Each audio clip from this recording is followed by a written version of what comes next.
우리 성도의 기도로 선교수를 잘 다녀왔습니다. 거기서 크게 느끼고 깨달았던 것은 터키에 갔을 때 성소피아 성당에 갔었는데, 터키는 20년 전에 한번 갔다 왔었어요. 갔다 왔는데 이번에 또 기회가 돼서 갔어요. 그때에 성소피아 성당에 갔을 때는 그곳이 성당을 이렇게 그 이슬람 이제 나라가 이슬람이 되면서 그 성당에 있는 모든 성화를 다 해치를 해버렸어요. 그래서 그걸 이렇게 하나하나 이제 복원하는 작업을 하고 있었는데, 이번에 갔을 때는 아예 지금 현 터키 대통령 지금 다시 선거를 하고 있더라고요.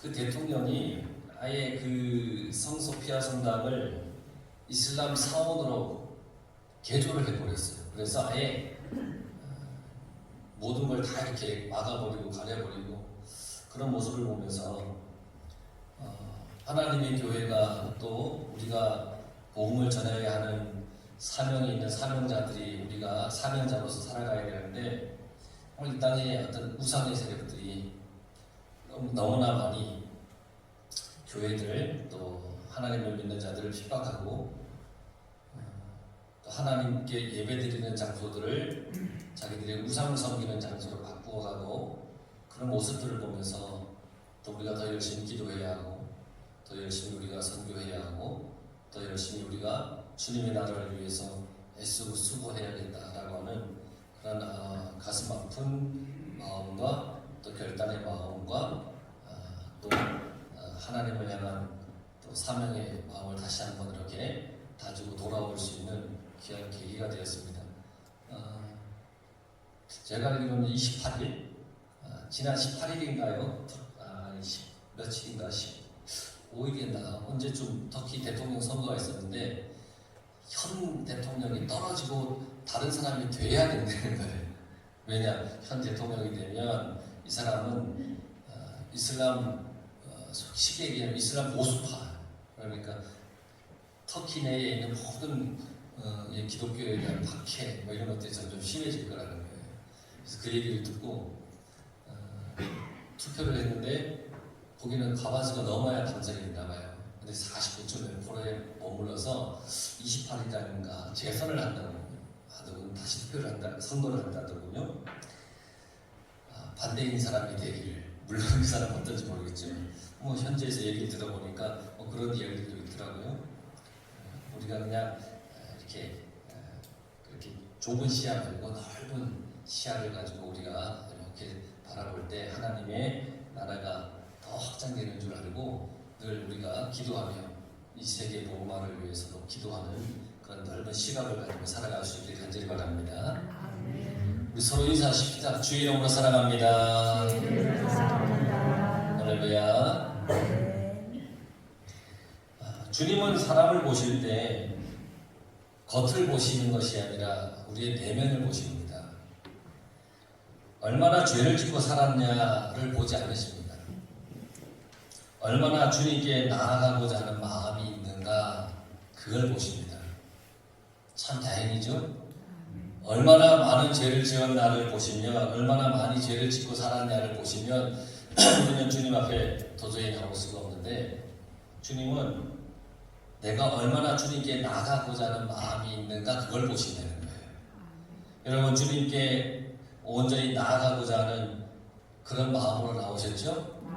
네, 그걸 기뻐하십니다. 그런데 여러분, 사람들은 겉모습을 보고 판단하잖아요. 그러나 예수님은 그 숨겨있는 그 가능성을 보시는 겁니다. 우리는 참 겉모습을 많이 봐요. 주님은 여러분 한 사람 한 사람 속에 있는 가능성을 다 이렇게 들여다보세요. 사람들은 세리 마태를 죄인 취급했잖아요. 거들떠 보지도 않았잖아요. 근데 예수님은 마태를 불러주셨어요. 마태에게서 복음의 일꾼이 될 그 자질을 보신 거예요. 그리고 마태는 후에 우리가 지금 보고 있는 이 마태복음을 기록하였잖아요. 바리새인들 서기관들은 자기 스스로 의롭다고 자부했어요. 내가 의로워, 내가 의로운 사람이야 이러면서 스스로 자부했어요. 근데 예수님은 그들을 거절했어요. 세리 마태를 선택했어요. 세리의 집에서 죄인들과 더불어 식사하시고 즐기시고 그리고 축복하셨어요. 그러니까 바리새인들은 그 모습을 보고 비난합니다. 뭐라고 비난했냐면 왜 당신은 죄인들과 같이 식사를 하십니까? 왜 죄인들과 함께 지내십니까? 나라를 팔아먹는 저런 사람들과 같이 지낼 수 있습니까? 그래도 되는 겁니까? 이러면서 바리새인들이 예수님께 따지고 비난을 했습니다. 그때 주님이 이렇게 말씀하셨어요. 건강한 자에게는 의원이 쓸데없고 병든 자에게 필요하다. 이렇게 말씀하셨습니다. 이 뜻이 뭡니까? 나는 이 땅에 병든 자를 위해 왔다. 나는 이 땅에 죄인들을 위해 왔다. 나는 이 땅에 괴로움을 당하는 자들을 위해 왔다. 가슴이 찢어지는 괴로움을 안고 사는 사람들, 남몰래 울고 탄식하면서 그렇게 사는 사람들, 수많은 괴로움을 당하고 있는 그런 사람들을 위해 내가 왔다. 분명히 예수님이 말씀하셨어요. 그러니까 바리새인들이 그 예수님의 말씀에 할 말을 찾지 못하고 있습니다. 할 말을 찾지 못해요. 그게 우리가 몇 주 전에 봤던 세리 마태를 불렀을 때 마지막 모습이에요. 바리새인들이 주님의 그 말에 대답을 못하는 거예요. 그런데 14절에 보니까 그때에 바리새인들이 주님의 그 말씀에 아무런 대꾸도 못하고 있는 그때에 요한의 제자들이 예수께 나와 이르되 우리와 바리새인들은 금식하는데 어찌하여 당신의 제자들은 금식하지 아니하나이까? 라고 예수님께 물어보았습니다. 세례 요한의 제자들은 스승을 본받아서 금식을 자주 했습니다. 세례 요한은 금식을 자주 했습니다. 그러니까 제자들도 스승을 따라서 금식을 자주 했습니다. 저는 세례 요한의 제자는 되기가 참 어렵습니다. 금식이 참 어렵습니다. 그런데 세례 요한의 제자들은 금식을 자주 했습니다. 바리새인들은 일주일에 2번, 월요일과 목요일에 금식을 했습니다. 저는 더더욱 바리새인 못 되겠습니다. 너무 힘듭니다. 근데 예수님의 제자들은 자발적으로 금식을 하지 않은 것 같습니다. 세례 요한의 제자들이 예수님께 질문을 했습니다. 오늘 14절에. 근데 이것은 따지거나 시비를 거는 것이 아닙니다. 당신의 제자들은 왜 엄격하게 신앙생활을 하지 않습니까? 라고 질문을 하는 겁니다. 이걸 보면 이것이 그들의 경건한 신앙생활의 척도였어요. 금식. 사람들은 그 모습을 보면서 저렇게 신앙생활을 하는구나 그렇게 생각을 했어요. 그러니까 바리새인들은 금식하는 것을 자랑했습니다. 자신들을 경건하다라고 그렇게 얘기를 했습니다. 요한의 제자들도 바리새인들도 금식했습니다. 여기에서 나오는 요한은 세례 요한입니다. 그런데 율법에 보면 하나님께서 구약에 이스라엘에게 금식을 하라라고 말씀해 주신 그 하나님의 율법에 보면 대속죄일에 하루 금식하라고 말씀하셨습니다. 1년 중에 대속죄일 하루를 하나님께서 정해주셨는데 그날 금식하라고 했습니다. 대속죄일의 회개의 표시로 해가 뜰 때부터 해가 질 때까지 금식하라는 겁니다.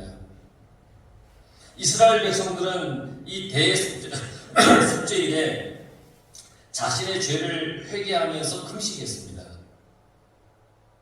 그러다가 이스라엘 백성들이 죄를 지어서 나라를 빼앗기는 일이 있었는데 그게 바로 바벨론이라고 하는 나라의 노예로 이스라엘이 팔려가서 70년 동안 바벨론의 포로로 생활을 합니다. 그때 이스라엘 백성들은 포로 생활을 하면서 자신들의 죄를 회개했습니다. 야, 우리 죄 때문에 지금 이렇게 됐구나. 그래서 금식도 1년에 4번으로 늘렸습니다. 한 번 가지고 되겠냐? 4번 정도는 해야 되지 않겠어? 뭐 이러면서 이제 금식을 4번 늘렸습니다. 하나님 앞에 더 자복하고 회개하기 위해서 그렇게 했습니다. 나쁘다는 얘기가 아닙니다. 정말 자복하긴 마음으로 이스라엘 백성들이 그렇게 했다는 겁니다. 예수님 당시에 바리새인들의 일주일에 이틀을 금식했다고 했습니다. 월요일. 이렇게 믿어야 열심히 믿는다고 생각했고, 이렇게 믿어야 뜨겁게 믿는다라고 생각을 했습니다. 그렇습니다. 그들은 금식을 하면서 더 하나님께 나아가고자 애썼습니다. 그들이 그렇게 금식했던 게 잘못되고 나쁘다는 얘기가 아닙니다. 더 하나님 앞에 나아가고자 애썼습니다. 근데 한번 우리가 생각해 보십시다. 여러분, 신앙생활 하면서 금식하는 건 참 귀한 일입니다. 정말 하나님 앞에 매달릴 일이 있으면 여러분 금식하며 기도하시기 바랍니다. 뭐 온종일 금식하는 게 어렵다면 뭐 하루 한 끼라도 정해놓고 한번 금식하며 하나님 앞에 한번 매달려 보십시오. 금식은 참 귀한 일입니다. 자신의 죄를 회개하면서 절제하고 낮추는 그런 행위, 그게 금식의 의미인데 그건 참 귀한 신앙생활입니다. 그러나 아무 의미 없이 생각 없이 형식적으로 반복되는 그런 종교의 행태는 참된 신앙이 아닙니다. 사람들에게 보여주기 위한 신앙 행태, 그것도 바른 신앙의 모습이 아닙니다. 자기 생각에 도취되어서 자기 마음대로 믿는 것, 그걸 뭐라고 얘기하냐면 그걸 광신이라고 부릅니다. 가끔 그러지 않습니까? 열심히 교회 다니는 사람 보고 세상 사람들이 야 이건 광신자냐고 그렇게 얘기해요. 요즘은 그런 말을 잘 안 쓰는데 과거에는 그런 말을 쓰면서 그 교인들을 많이 핍박하기도 하고 조롱하기도 했습니다. 왜냐하면 주일날도 가죠, 수요일도 가죠, 금요 심야에도 가죠, 새벽기도 가죠. 그러니까 세상 사람들이 볼 때는 광신도라고 얘기를 하는 거예요. 그런데 정말 광신은 뭐냐면 자기 생각에 도취되어서 자기 마음대로 믿는 게 그게 광신입니다. 광신은 내 생각입니다. 내가 중심이 되어 있는. 광신적인 기쁨과 성령의 내면적인 기쁨은 엄연히 다릅니다. 이 광신적인 신앙은 그 기쁨은 일시적이에요. 공허해요. 이게 반복돼야 돼요. 습관적이에요. 그걸 안 하면 허전해. 소위 말하는 어떤 여러분 그 냄비 신앙이라는 얘기를 많이 들어보셨잖아요. 한번 팍 불었다가 확 식어지고 또 뭐 한다 그러면 우르르 가서 확 붙었다가 또 확 식어지고 막 이러는 거예요. 일시적인 기쁨이에요. 그러다 보니까 바리새인들은 금식의 횟수를 늘려갔습니다. 그러니까 바리새인들의 금식이 잘못됐다고 얘기하는 겁니다. 정말 내가 하나님 앞에서 나를 내려놓고 내가 정말 비워지는 그런 금식을 하는 게 나쁜 게 아니라 어떤 광신적인 기쁨을 얻기 위해서 금식의 횟수를 이 바리새인들은 늘려갔다는 겁니다. 성령의 내면적인 기쁨은 영원하고 속에서 생수가 흘러넘치는 기쁨이 있는 하늘의 기쁨입니다. 내면의 기쁨, 내 속에 있어 일어나는 기쁨.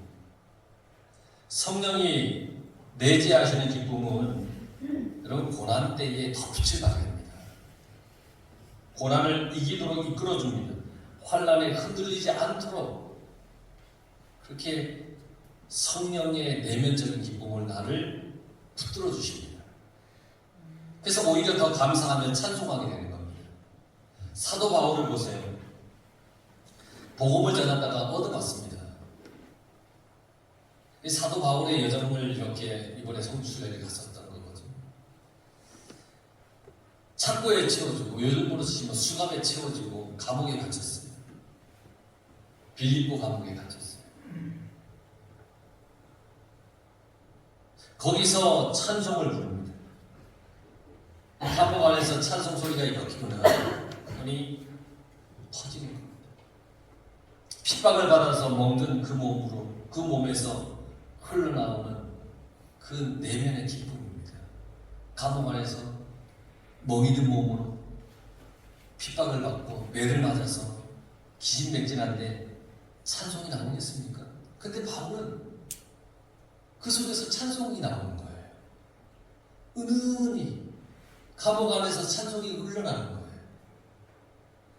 바울은 열광하지도 않았습니다. 자랑하지도 않았습니다. 드러내지도 않았습니다.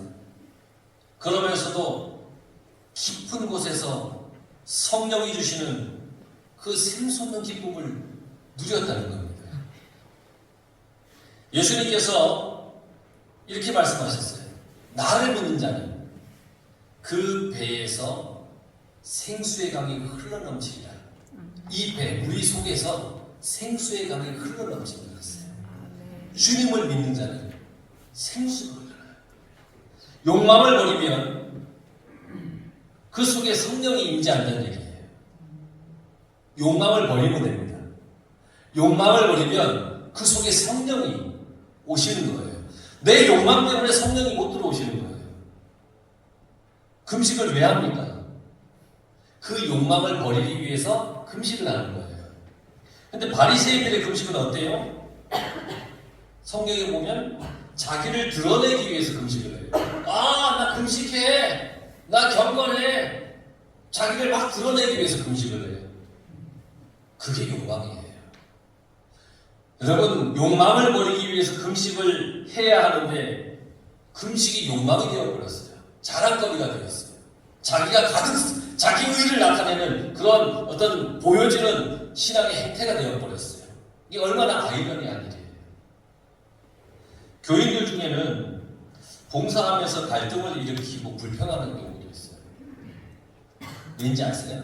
나를 내세우기 때문에, 나를 좀 알아달라고 하는 그 마음 때문에 그래요. 이것이 신앙적인 광신이에요. 이런 신앙적인 광신은 주변의 사람들을 피곤하게 만들어요. 정말 감사한 건 우리 교인 중에는 한 사람도 없어요. 진짜는 아닐까요? 얼마나 감사하죠. 여러분, 목회적으로 안수를 해주고 막 열광적으로 찬양을 하고 막 뛰고 소리를 지르고 막 때로는 어떤 누가 볼 때 야 너무 광신적이 아니야? 그런데 물론 다 필요합니다. 그게 나쁘고 없애야 된다는 게 아니라 그거 다 필요해요. 그러나 그게 본질이 되어서는 안 되는 거예요. 어떤 사람은 뭐라 그러는지 아세요? 예전에 어떤 사람이 교회를 다녀가는 사람이 있는데 왜 이 교회는 힘차게 박수를 치면서 안 하는 거예요, 찬송을. 그래서 박수를 안 치진 않는데, 그러니까 보통 우리 교인들은 박수를 이렇게 치잖아요. 근데 그분이 이게 아니라 막 이렇게 막 흔들고 막 이런 거 있잖아요, 이런 거. 왜 이런 거 안 하자는 거예요. 그래서 제가 그랬어요. 그런 걸 원하시면 그걸 하는 대로 하세요, 그랬어요. 교회에서 이거 안 한다고 이게 잘못된 거 아니잖아요. 박수를 이렇게 친다고 해서 잘못된 것이 아니에요. 그걸 원한다는 것은 그게 그 사람의 본질이 되어버린 거예요. 이걸 안 하면 거절하는 거예요. 이런 것 속에서 기쁨을 찾으면 반복적이 되는 것이고 일시적인 기쁨에 그치는 거예요. 그 이유는 조용한 찬송에는 은혜가 안 되는 거예요. 뭐든지 박수를 쳐야 되는 거예요. 그러니까 여러분, 제가 늘 말씀만 고집하는 이유예요. 어지간해서는 다른 예화를 잘 안 쓰는 이유도 이곳에 있어요. 말씀보다 더 깊은 기쁨이 없기 때문이에요. 그래서 우리 교회 표현은 말씀으로 돌아가잖아요. 계속해서. 말씀보다 더 큰 충격은 없어요. 말씀보다 나를 더 울리는, 내 마음을 더 크게 울리는 것, 그것 말씀 외에는 없다는 거예요. 말씀 신앙 위에서 어떤 상황에도 흔들리지 않는 그런 신앙의 형태를 우리가 모두 갖추고 싶은 거예요, 저는. 그래서 말씀 중심으로 하자는 거예요. 주님은 외식을 좋아하지 않으셨습니다.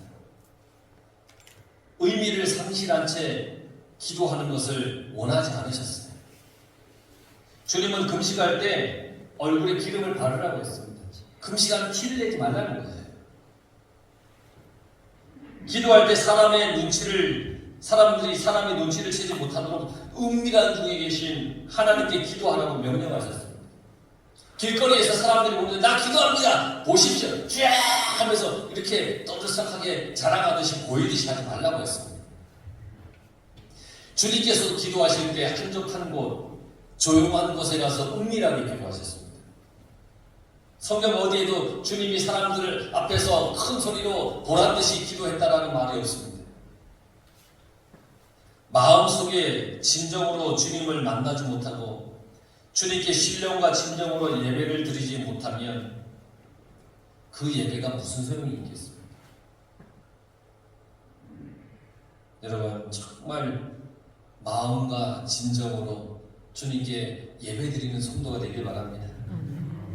15절에 보면 예수께서 그들에게 이르시되 혼인집 손님들이 신랑과 함께 있을 동안 슬퍼할 수 있느냐? 그러나 신랑을 빼앗길 날이 이르리니 그때 금식할 것이라 그랬어요. 혼인집에서 왜 금식합니까? 그런데 바리새인들은 혼인집에서도 금식을 했답니다. 왜 그랬는가? 사람들에게 보여주고 싶은 거예요. 야, 오늘 혼인이 있지만 월요일, 목요일, 야, 나 지금 목요일이라서 금식해야 돼. 막 잔치하는 데 가서 쫄쫄 굶고 막 금식하는 티를 내고 이렇게 있는 거예요. 자랑하고 싶은 거예요.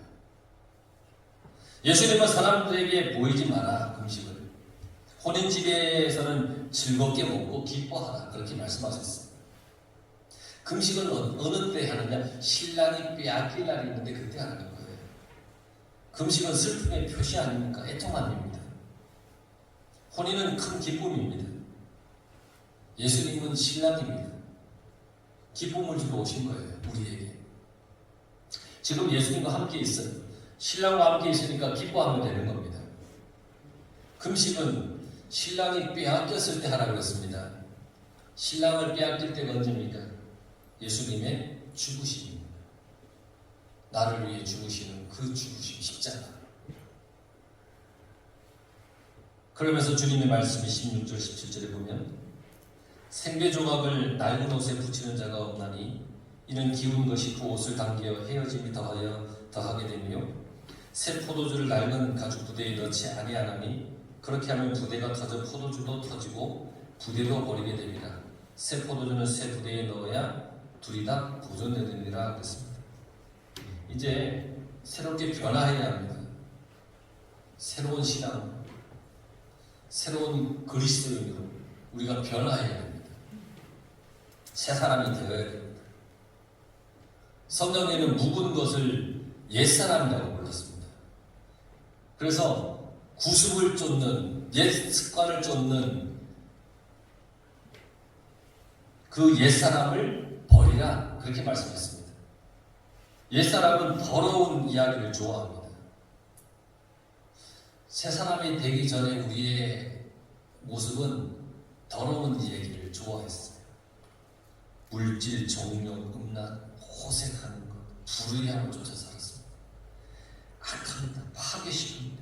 용서하지 못하고 물질 앞에서는 신앙이 사라집니다. 미움과 원망, 시기, 불평, 원수 맺는 일을 이해할 것도 이해하지 못합니다. 이게 옛사람의 모습입니다.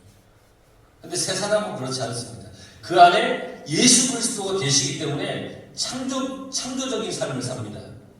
구습, 옛 습관에 얽매여 있지 않습니다. 관용과 용서의 삶을 삽니다. 다른 사람을 인정하고 이해합니다. 누구를 속박하지 않습니다. 누구를 비난하지 않습니다. 서로 사랑합니다. 자발적으로 참여합니다. 남을 강요하지도 않습니다. 참 기쁨의 삶을 살아가는 겁니다. 주님께서 문둥병자를 고쳐주었습니다. 귀신 들린 자의 귀신을 쫓아주었습니다. 안진뱅이를 일으켜주었습니다. 중풍병자를 일으켜주었습니다. 이들이 얼마나 기쁘겠습니까? 새로운 삶을 시작한 겁니다. 이들은 용서의 삶, 사랑하는 삶, 기쁨과 희락의 삶을 살아갑니다. 사랑하는 여러분, 예수로 말미암아 새 삶, 새로운 자유함, 새로운 기쁨을 누리며 살아가시기 바랍니다. 견제와 속박 대신에 따뜻함과 격려로 살아가시기 바랍니다. 예수님은 여러분들의 근심 대신에 찬송의 옷을 입히기를 원하십니다. 여기에 진정한 기쁨이 있고 능력이 있고 역사가 있는 것입니다.